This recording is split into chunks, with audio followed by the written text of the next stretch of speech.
السلام علیکم ورحمۃ اللہ وبرکاتہ۔ ناظرین، امید کرتا ہوں سب خیریت آفیت کے ساتھ ہوگی۔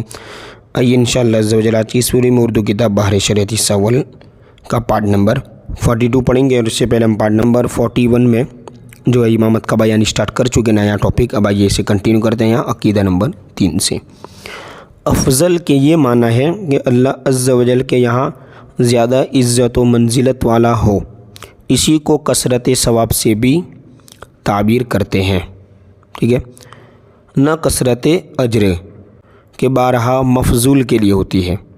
حدیث میں ہمراہیان نے سیدنا امام مہدی کی نسبت آیا کہ ان میں ایک کے لیے 50 کا اجر ہے۔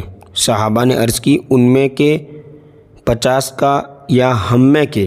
فرمایا بلکہ تم میں کے، ٹھیک ہے، یہ حدیث میں۔ اس طرح تو اجر ان کا زائد ہوا، مگر افضلیت میں وہ صحابہ کے ہمسر بھی نہیں ہو سکتے۔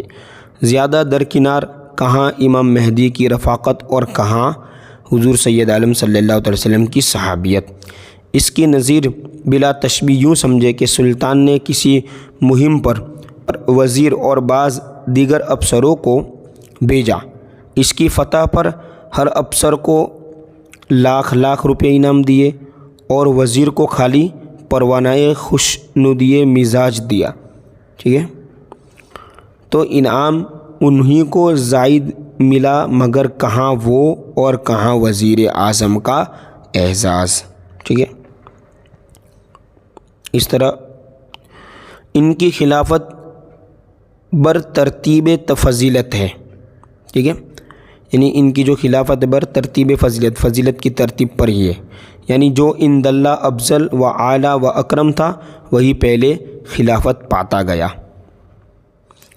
اس طرح نہ کہ افضلیت بر ترتیب خلافت، یعنی افضل یہ کہ ملک واری و ملک گیری میں زیادہ سلیقہ، جیسا آج کل سنی بننے والے تفضیلیں کہتے ہیں، تفضیلی جو، ٹھیک ہے، کہ یوں ہوتا تو فاروق اعظم رضی اللہ تعالیٰ سب سے افضل ہوتے کہ ان کی خلافت کو فرمایا لم ارا ابقریا یفری فربہ حتی ضرب الناس بعطن، اور صدیق اکبر کی خلافت کو فرمایا فی نزعہ ضعف واللہ یغفر لہ۔ تو یہ اس طرح مطلب دلیلیں پیش کر دیں، یہ ہوتا تو نہیں ہوتا۔ خلفائے اربعہ راشدین کے بعد بقیہ عشرہ مبشرہ و حضرات حسنین و اصحاب بے بدر و اصحاب بیت الرضوان کے لیے افضلیت ہے، اور یہ سب قطعی جنتی ہے بے شک۔ اس طرح آگے دیکھیے، تمام صحابہ کرام رضی اللہ تعالیٰ عنہم اہل خیر و صلاح ہے، اور عادل ان کا جب ذکر کیا جائے تو خیر ہی کے ساتھ ہونا فرض ہے، یہ ہمارا اہل سنت کا عقیدہ ہے۔ کسی صحابی کے ساتھ سوء عقیدت، بد مذہبی و گمراہی و استحقاق جہنم ہے کہ وہ حضور اقدس صلی اللہ تعالی وسلم کے ساتھ بغض ہے۔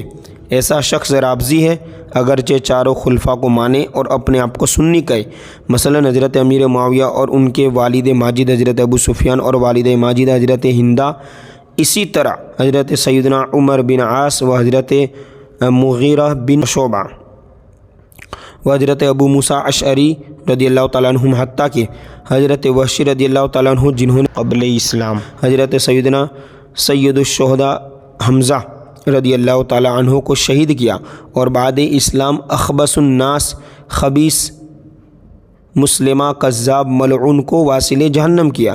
وہ خود فرمایا کرتے تھے کہ میں نے خیر الناس و شر الناس کو قتل کیا۔ ان میں سے کسی کی شان میں گستاخی تبرہ ہے، اور اس کا قائل رافضی، اگرچہ حضرات شیخین رضی اللہ تعالی عنہم کی توہین کے مثل نہیں ہو سکتی کہ ان کی توہین، بلکہ ان کی خلافت سے انکار ہی فقہاء کرام کے نزدیک کفر ہے۔ اس طرح کوئی ولی کتنے ہی بڑے مرتبے کا ہو، کسی صحابی کے رتبے کو نہیں پہنچتا۔ صحابہ کرام رضی اللہ تعالیٰ عنہم کے باہم جو واقعات ہوئے، ان میں پڑھنا حرام سخت حرام ہے۔ مسلمانوں کو تو یہ دیکھنا چاہیے کہ وہ سب حضرات آقائے دو عالم صلی اللہ تعالی وسلم کے جاں نثار اور سچے غلام ہیں، ٹھیک ہے، ہمیں تو یہی نسبت دیکھنی ہے نا۔ اس طرح تمام صحابہ کرام اعلیٰ و ادنا اور ان میں ادنا کوئی نہیں، سب جنتی ہے، وہ جہنم کی بھنک نہ سونگھیں گے اور ہمیشہ اپنی من مانتی مرادوں میں رہیں گے۔ محشر کی وہ بڑی گھبراہٹ انہیں غمگین نہ کرے گی، فرشتے ان کا استقبال کریں گے کہ یہ ہیں وہ دن جس کا تم سے وعدہ تھا۔ یہ سب مضمون قرآن عظیم کا ارشاد ہے۔ بے شک اس طرح صحابہ کرام رضی اللہ تعالیٰ عنہم انبیاء نہ تھے، فرشتے نہ تھے کہ معصوم ہو، ان میں بعض کے لیے لغزشیں ہوئیں مگر ان کو کسی بات پر گرفت اللہ و رسول عز و جل صلی اللہ علیہ وسلم کے خلاف ہے۔ اللہ عز و جل نے سورہ حدید میں جہاں صحابہ کی دو قسمیں فرمائیں، مومنین قبل فتح مکہ اور بعد فتح مکہ، ان کو ان پر تفضیل دی اور فرما دیا، یعنی ان کو فضیلت دی اور کیا فرما دیا، کلا وعد اللہ الحسنی، سب سے اللہ نے بھلائی کا وعدہ فرمایا، یعنی تمام صحابہ آ گئے نا۔